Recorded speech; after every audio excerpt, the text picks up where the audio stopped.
Welcome to Peak Radar Live. I'm Angela Seals, live this morning in beautiful Green Mountain Falls, Colorado, the location of Greenbox Arts and the Greenbox Arts Festival, which launched yesterday and runs through July 11th. With me here today is Scott Levy, the new deputy director of the festival. Good morning, Scott. Hi, Angela. And Christian Kissy, who is the co-founder. Hello. Christian, we're going to bring you on in just a minute.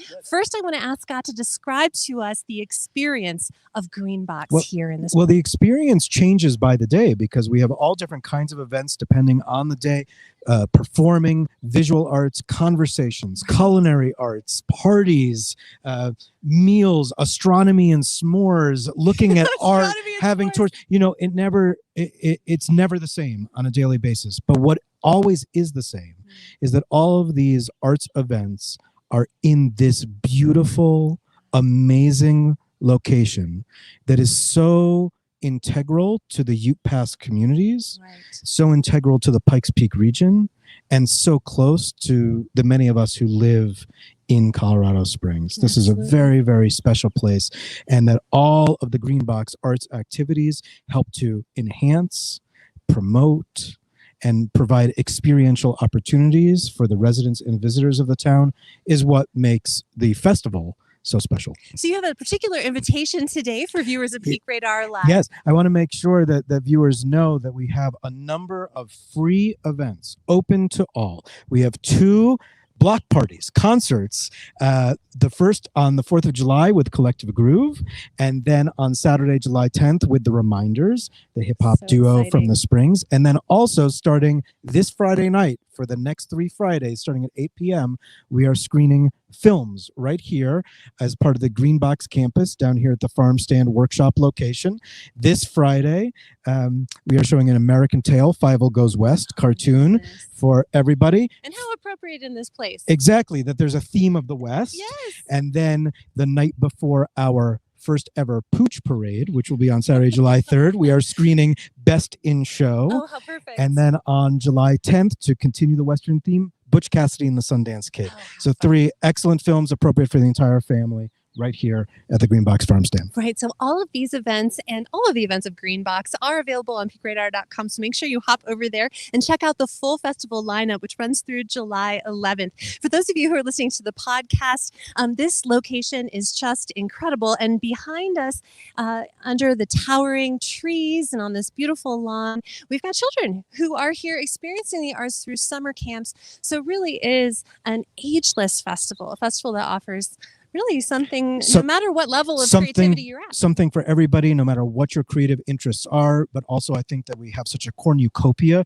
of different kinds of arts experiences. That's something that you may never have thought about doing. Doing daily yoga at 9 a.m. outside amongst the trees. If you've never done yoga before, why not? That Western spirit of adventure. Sign up for 1 or why not all 10 daily yoga classes. I mean, really get your yoga on. But yes, all skill levels, all ages, experience something new, find something that you're really interested in, and make a day of it.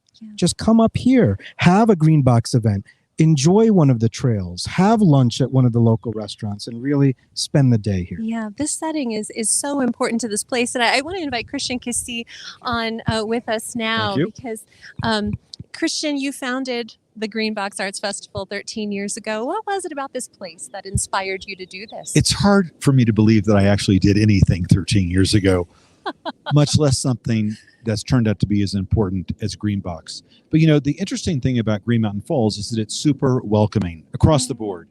And my partner, Larry Kegwin, and I started coming here, and he was very inspired by Green Mountain Falls. The peace, the beauty, how welcoming people were. And so the first year, he brought his dance company out from New York. And for people who live in urban areas, to be able to come to Green Mountain Falls and have this backdrop of beauty and nature is such an inspiring thing. And so that's how it all started, really, was with Larry and me. and bringing people out from New York to experience Green Mountain Falls in natural setting. And it has just really taken off in such a surprising and wonderful way. Well, this is a great point because being in this setting is so important for the audience experience of all these different disciplines that you can explore at Greenbox, but it's also really important to the artists who come here. So you tell us a little bit about the residencies. So this year, we've had a number of residencies, both through COVID and also after COVID. And so the most important residency we had, certainly the largest so far, has been with American Ballet Theater. American Ballet Theater is based in New York. It's the nation's ballet company. It's one of the premier, largest ballet companies operating in the United States. They brought 12 dancers and then all the people to support them to Green Mountain Falls. First of all, it was thought of as sort of a COVID bubble where they would be together and not with anybody else. But as COVID has subsided, they've been able to loosen those rules. And the 12 dancers are here with choreographers. They've created a couple of new pieces, and those new pieces are going to culminate at the end of their stay in performances for the public and for the children, which will just be fantastic. But Silas Farley is the choreographer who's been working with American Ballet Theater, and he's been so inspired by the natural beauty of Green Mountain Falls.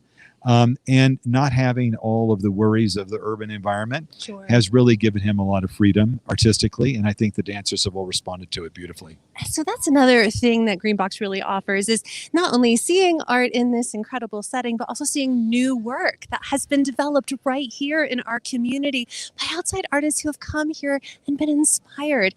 Scott, would you come back with us for a moment and tell us about the future of Greenbox? Because a lot of people know about the festival, but they may not realize just how big this is growing to be throughout the year. The future is very bright indeed. And not only do we have the year-round artist in residency program with artists coming in August and September through the end of this year, and that program will continue. But of course, we are in construction for the Green Mountain Falls James Turrell Sky Space, which will open to the public later this year. This is a permanent feature, really makes the Greenbox footprint become year-round and allows us to increase our programming to not just the summer festival, but throughout the entire year for residents and visitors alike. That's so exciting. So make sure that you're following Peak Radar all year to see what's going on here in Green Mountain Falls with Greenbox Arts Festival. Thank you both so much. Yep. And check out the events of the festival through July 11th, and you'll find everything you're interested in doing this summer at peakradar.com.